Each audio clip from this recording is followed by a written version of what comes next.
Namaku Intan, bukan nama sebenarnya. Aku tinggal di kota Pekalongan, Jawa Tengah, di salah satu kecamatan di kota ini. Aku mau menceritakan pengalaman yang aku alami kurang lebih sekitar 10 tahun yang lalu, saat aku masih duduk di bangku kuliah semester pertengahan. Sebagai informasi, sekarang usiaku sudah 30 tahun dan bekerja di salah satu rumah sakit di kotaku. Sebelum memulai ke cerita utamanya, aku mau memberikan gambaran dulu siapa sosok yang akan aku ceritakan ini. Namanya Putri. Dia adalah salah satu teman masa kecilku ketika aku masih duduk di bangku sekolah dasar. Rumahnya tidak terlalu jauh dari tempat tinggalku jika ditempuh dengan menggunakan sepeda motor. Dia merupakan anak orang kaya pada saat itu. Orang tuanya merupakan pengusaha yang sukses pada masanya. Kami berteman sampai akhirnya kita lulus SD dan masuk ke sekolah menengah pertama yang berbeda. Dan semenjak itu, kita lost kontak beberapa tahun sampai kita beranjak dewasa. Meskipun tempat tinggal kita tidak jauh, tapi aku tidak pernah bertemu Putri. Hanya sesekali melihat dia ketika akan berangkat sekolah di antar mobil. Putri ini jarang sekali aku lihat pergi menggunakan sepeda motor. Dia selalu diantar dengan mobil. Dia tumbuh menjadi gadis yang cantik, sampai pada akhirnya aku mendapat undangan pernikahan dia dengan seorang pemuda. Pemuda tersebut merupakan anak dari pengusaha yang kaya dan aku ingat ketika aku datang di pernikahannya pun, aku tidak berani bersalaman ke atas panggung karena malu. Pestanya mewah di salah satu gedung terkenal di kotaku. Waktu berlalu dan aku sibuk dengan kuliahku. Dan sampai aku dengar kabar bahwa si Putri tengah mengandung anak kedua. Seketika itu ada bunyi pesan masuk di handphoneku. Aku buka pesannya dari nomor yang tidak aku kenal. "Hai Intan, apa kabar?" Begitu singkatnya isi pesannya. Lalu aku balas sambil menanyakan nomor ini milik siapa. Kemudian dia membalas bahwa nomor tersebut milik Putri. Agak kaget awalnya. Tumben Putri SMS aku dan dari mana dia dapat nomorku. Tapi hal itu tidak aku gubris. Kami ngobrol di SMS, dia juga bilang agar kapan-kapan aku main ke rumah dia. Dia memberitahu kalau sekarang dia tinggal di rumah suaminya, dan aku berjanji kalau kapan-kapan aku akan mampir ke rumahnya.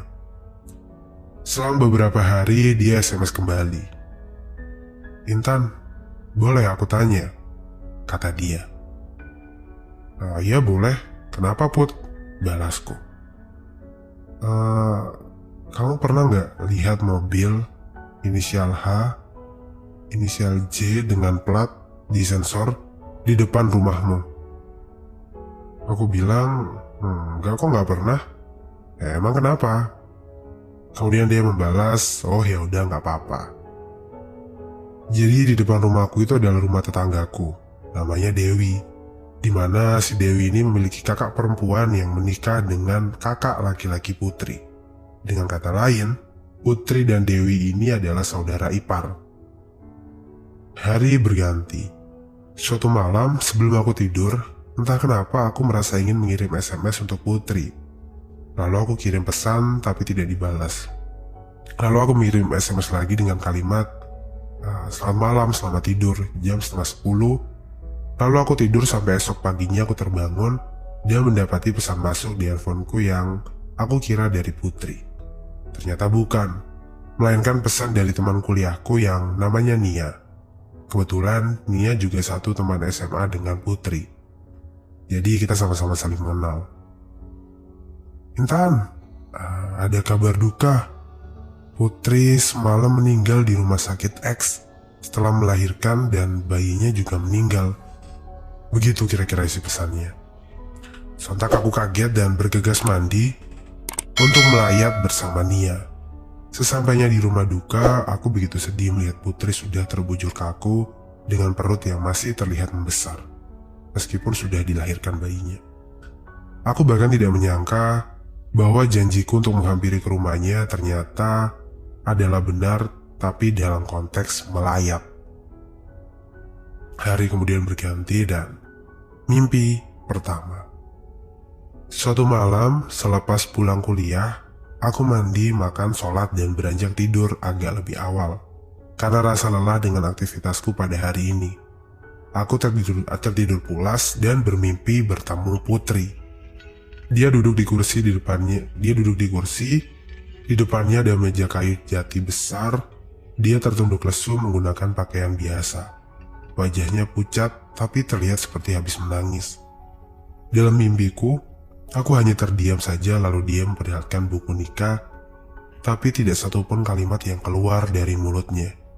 Sampai akhirnya aku terbangun kaget.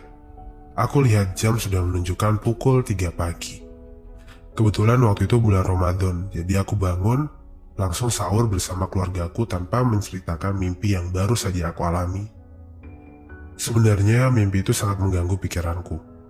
Sampai-sampai aku bercerita dengan temanku ketika di kampus dan temanku bilang, ya mungkin cuma bunga tidur, dan aku disarankan mengirim doa sehabis sholat kepada Putri.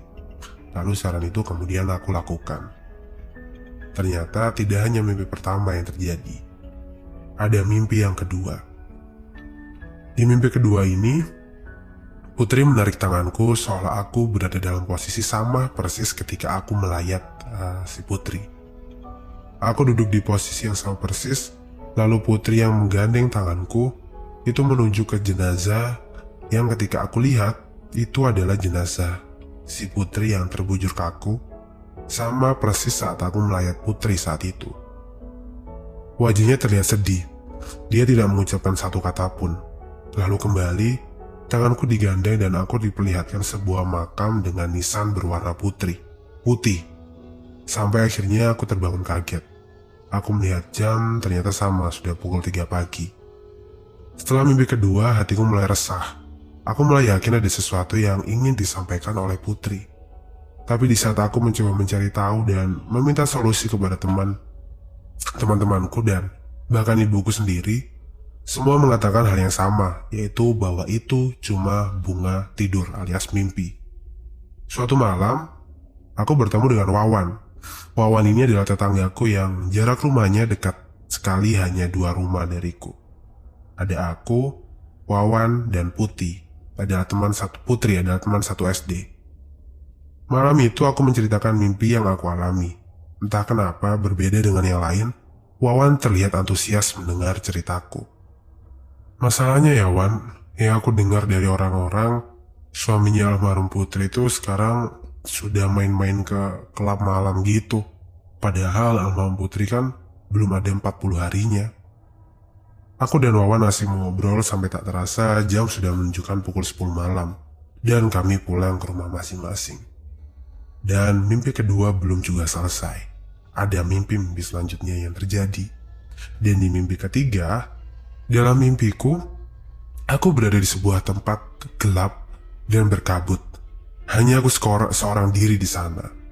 Sepintas dari depan, aku lihat sesosok berbaju warna putih seperti melayang, tidak terlalu tinggi, dan makin lama sosok itu makin jelas. Dan sekarang yang ada di hadapanku adalah Putri dalam wujud seperti kuntilanak. Kuntilanak yang biasa kita lihat di film-film horor. Dia melayang dengan muka yang menyeramkan, rambut panjang, mata yang melotot, dan tangannya seperti hampir mencekikku. Baru kali ini Putri datang dalam mimpiku dalam wujud seseram ini. Dan dia mengatakan sembari berteriak, Kalau kamu sudah ngerti kayak gitu, gak usah dicerita-ceritakan. Kalau dia tahu seperti itu jangan dicerita-ceritakan. Aku terkejut dan terbangun, dan rasanya jantung ini berdebar sangat kencang. Mimpi yang aku alami benar-benar seperti nyata. Aku melihat jam dan kembali menunjukkan pukul 3 pagi. Entah maksudnya apa, tapi aku yakin ini karena kesalahanku karena sudah menceritakan hal buruk tentang suami Putri kepada Wawan. Merasa takut, akhirnya pagi itu aku keluar ke depan rumah. Aku lihat Wawan juga ada di depan rumahnya. Aku panggil lah si Wawan. Wan, sembari aku berlari ke arah rumahnya. Aku agak tergugup-gugup dan Anehnya, sama seperti aku, Wawan juga terlihat gelisah seperti hendak menyampaikan sesuatu. Wan, aku mau ngomong, Wan. Aku juga mau ngomong sama kamu, Tan. Kami sama-sama kaget. Ternyata dari tadi Wawan sengaja menunggu keluar rumah karena ingin menyampaikan sesuatu. Tadi malam aku mimpi Putri datang, Tan. Dia bangunin aku tidur terus senyum-senyum. Hah? Masa, Wan? Kok kebetulan banget? Aku juga baru mimpi Putri datang, marah-marah, mukanya serem kayak kuntilanak. Dia bilang kalau aku udah tahu jangan cerita ke siapa-siapa. Ini pasti karena aku udah cerita tentang suaminya Putri ke kamu, Wan. Mungkin Putri gak suka kita omongin suaminya. Akhirnya cerita ini menyeret Wawan ke dalamnya. Kami berdua akhirnya sepakat pada kesimpulan bahwa ada hal yang memang ingin disampaikan oleh Putri. Mimpi keempat. Malam itu aku bermimpi lagi. Tapi kali ini Putri datang dengan pakaian yang normal, biasa. Masih sama dengan raut muka sedih, dia menulis sebuah nama di kertas. Nayako.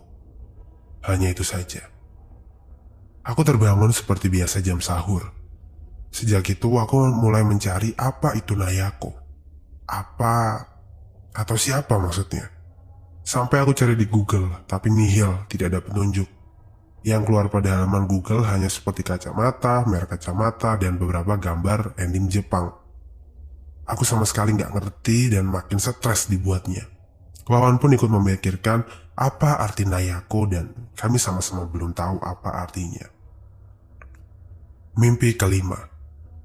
Mimpi kelima ini Putri datang dengan memakai jaket coklat dengan rambut yang diikat. Cantik sekali. Dia duduk di samping rumahku sambil memainkan batu-batu kecil. Perlahan aku mendekati Putri dan duduk di sampingnya. Masalahnya masih saudara, kata Putri dengan tatapan kosong ke bawah. Dan aku langsung terbangun saat itu. Sama seperti malam sebelumnya, pada saat bangun jam sudah menunjukkan waktu sahur. Hari itu aku melihat tetangga depan rumahku, Dewi, dan di depan rumahnya, aku memandangnya dan entah kenapa dalam benakku muncul pikiran Nayako. Aku berpikir Nayako itu seperti nama-nama Jepang kan? Dan yang aku tahu, Dewi itu berwajah sekilas seperti oriental dan waktu Dewi masih kecil, dia biasa dijuluki si Jepang. Entah kenapa, tiba-tiba bulu kuduku berdiri dan tidak tahu dari mana asalnya, hatiku seperti menyuruhku untuk menyampaikan semua mimpiku selama ini kepada Dewi. Aku keingat kejadian beberapa yang lalu sebelum Putri dan suaminya menikah. Dulu aku akrab dengan Dewi ini. Singkat cerita, entah kenalnya dari mana, ternyata Dewi menjalin hubungan dengan suaminya Putri, yang pada saat itu belum menjadi suaminya. Tetapi Putri baru mengetahui setelah mereka menikah. Dan sampai Putri meninggal pun, Dewi belum pernah meminta maaf kepada Putri. Oh, pantas saja waktu itu Putri tanya apa aku pernah lihat mobil dengan plat disensor di depan rumahnya. Karena pemilik mobil itu adalah suami dari Putri. Lalu maksud dari kata-kata Putri, masalahnya masih saudara, mungkin karena Dewi dan Putri adalah saudara ipar. Sedangkan Nayako hanyalah istilah yang Putri berikan agar aku menemukan siapa sosok yang dia cari. Malam itu juga ketika aku lihat Dewi ada di depan rumah, aku memanggilnya. Aku menceritakan semuanya kepada Dewi. Belum selesai aku cerita, Dewi memotong pembicaraanku. Mbak, apa jangan-jangan yang dimaksud Mbak Putri itu aku ya? Kata Dewi terlihat takut, padahal aku belum selesai bercerita. Aku sih nggak tahu, Wi. Tapi besok rencananya aku mau ke makam Putri. Kebetulan besok Jumat kan? Kamu mau ikut nggak? Masalahnya aku nggak tahu makamnya Putri sebelah mana, ucapku. Dewi kemudian setuju. Ya Mbak, aku ikut. Besok biar diantar Yan, adiknya Mbak Putri, ke makam. Selesai ngobrol, kami masuk ke rumah masing-masing. Saat masuk, aku melihat ada jajanan di meja makan, lalu aku tanya ibu, Bu, itu jajan dari mana? Ibuku menjawab, Itu dari Mbak Reni. Mbak Reni adalah kakak ipar Putri atau kakak perempuan dari Dewi. Katanya 100 harinya Putri. Di daerah kotaku ada yang meyakini bahwa katanya 100 hari adalah hari di mana roh meninggalkan segala urusan di dunia. Wallahu alam. Itu cuma mitos yang hanya kebetulan pas dengan kondisi saat ini. Seperti Putri yang sengaja memberi pesan di sisa-sisa hari terakhir sebelum dia pergi. Keesokan harinya, kami bertiga, aku, Dewi, Rian, mengendarai sepeda motor menuju ke makam di daerah tempat tinggal suami Putri. Kami menuju ke sebuah makam yang berada tidak jauh dari rumah suami Putri. Kami memarkirkan motor di depan makam. Itu loh Mbak, makamnya yang nisannya warna putih ya. Yang kecil itu makam anaknya, kata Rian. Aku berjalan menuju makam yang ditunjuk oleh Rian dan benar nisannya warna putih sama persis seperti yang aku lihat di dalam mimpi itu. Air mataku menetes di samping makam Putri. Aku berdoa untuknya dan aku selipkan kalimat, "Put, kalau benar yang kamu maksud ini Dewi, dia sudah aku ajak ke sini biar dia minta maaf. Kalau benar orangnya adalah Dewi, tolong jangan datang lagi ya. Aku juga ingin tidur nyenyak. Tapi kalau ternyata aku salah, atau ada orang lain yang kamu maksud, silakan datang lagi ke mimpiku." Aku melihat Dewi berdoa entah apa yang dia doakan. Lalu kami pulang ke rumah masing-masing dan anehnya adalah malamnya aku tidur nyenyak dan Putri tidak pernah lagi datang ke mimpiku dalam waktu yang cukup lama. Hanya beberapa tahun setelahnya, sesekali aku memimpikan Putri lagi dalam senyum. Sekian.